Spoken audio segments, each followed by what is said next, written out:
Assalamualaikum warahmatullahi wabarakatuh. Para peserta didik harapan bangsa yang berbahagia. Semoga kalian sehat dan tetap semangat dalam belajar demi masa depan yang kalian kejar.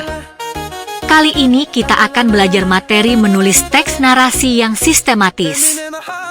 Adapun capaian pembelajaran yang diharapkan dengan belajar materi ini, peserta didik mampu mengungkapkan ide, gagasan, pikiran, pandangan, maupun pengetahuan dalam bentuk tulisan teks narasi yang sistematis.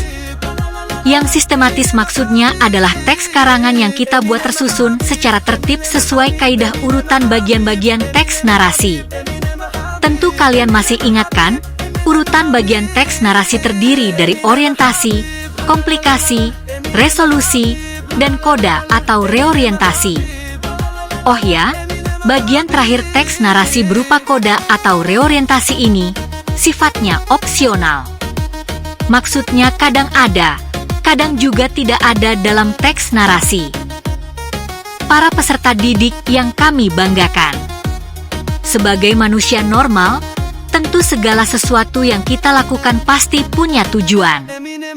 Begitu pula halnya kita belajar materi ini. Adapun tujuan kita belajar materi ini, yakni kita dapat mengenal jenis dan contoh teks narasi, mengetahui bagian-bagian teks narasi, memahami langkah menyusun teks narasi, dan yang menjadi puncak tujuan kita akhirnya, membuat teks narasi yang sistematis. Para peserta didik harapan masa depan bangsa. Apapun yang kita lakukan, apapun yang kita miliki, akan membuat kita lebih semangat mempelajarinya jika kita paham manfaatnya. Nah, di antara manfaat yang diharapkan dengan mempelajari materi ini, yakni kita dapat mengungkap ide, gagasan, pikiran, pandangan atau pendapat, maupun pengetahuan yang kita miliki dalam bentuk teks narasi yang sistematis. Masih ingat kan, dalam perspektif Islam, agama mengajak kita untuk menyampaikan atau menyiarkan hal yang baik untuk kebaikan dan perbaikan umat. Dari aspek yang lain, misalnya, sekarang kan zaman viral, sebagian besar orang ingin viral. Nah, orang bijak mengatakan, jika Anda bukan pejabat, bukan pula konglomerat, bukan juga keturunan pejabat atau orang berpangkat, maka menulislah agar Anda dikenal banyak kalangan. Para peserta didik generasi yang cerdik, berdasarkan isinya, teks narasi dibedakan menjadi 3 jenis, narasi informatif, narasi artistik atau estetis, dan narasi sugestif. Yang termasuk contoh teks narasi informatif antara lain, biografi, autobiografi, atau karangan yang menjelaskan suatu kejadian sejarah. Sedangkan contoh teks narasi artistik antara lain, novel, roman, dongeng, fabel, hikayat, cerita rakyat, dan seterusnya. Kemudian contoh teks narasi sugestif berupa cerita pengalaman seseorang yang menyentuh, kisah heroik yang memotivasi, atau penggambaran suasana atmosferik yang kuat, dan lain-lain yang sejenis. Teks narasi informatif berisi informasi fakta atau non-fiksi, sedangkan narasi artistik dan sugestif bisa berisi fiksi dan non-fiksi atau penggabungannya. Nah, pada kesempatan kali ini, kita akan fokus pada teks narasi artistik.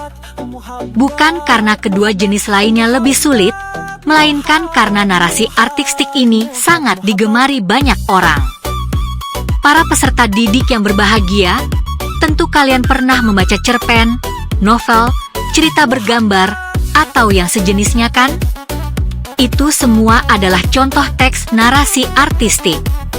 Sekedar contoh, mari kita cermati cerita yang berjudul Kisah Penjual Kerupuk yang Buta. Para peserta didik kebanggaan bangsa, jika dicermati rangkaian kalimat yang sambung-menyambung menjadi cerita ini, ternyata dapat dikelompokkan menjadi 4 bagian. Rangkaian kalimat yang berwarna hijau merupakan bagian orientasi, yang warna kuning adalah bagian komplikasi, yang warna biru termasuk bagian resolusi, dan yang berwarna putih adalah bagian reorientasinya. Ternyata gak ribet-ribet amat bukan? Lalu, bagaimana cara membuatnya? Mikirin bagaimana membuatnya, gak usah dianggap sulit. Sama saja seperti membuat karya tulis lainnya, yakni menentukan tema cerita. Tema dalam cerita maksudnya persoalan kehidupan yang akan dikisahkan dalam cerita yang akan dibuat. Langkah selanjutnya, mengumpulkan bahan cerita seperti tokohnya siapa dan wataknya bagaimana, waktu, tempat, dan suasana cerita seperti apa akan digambarkan dalam cerita kita. Setelah itu, membuat dan menyusun kerangka cerita. Misalnya bagian awal kita akan ceritakan apa, setelah itu apa lagi, dan bagaimana selanjutnya, dan seterusnya sampai bagian terakhir. Nah, setelah kerangka selesai, kegiatan selanjutnya yakni mengembangkan kerangka menjadi cerita atau teks narasi yang utuh. Wow, ternyata gampang banget kan? Para peserta didik yang berbahagia, agar lebih jelas bagaimana membuatnya, mari kita review pembuatan cerita yang berjudul Kisah Penjual Kerupuk yang Buta, yang telah ditayangkan tadi.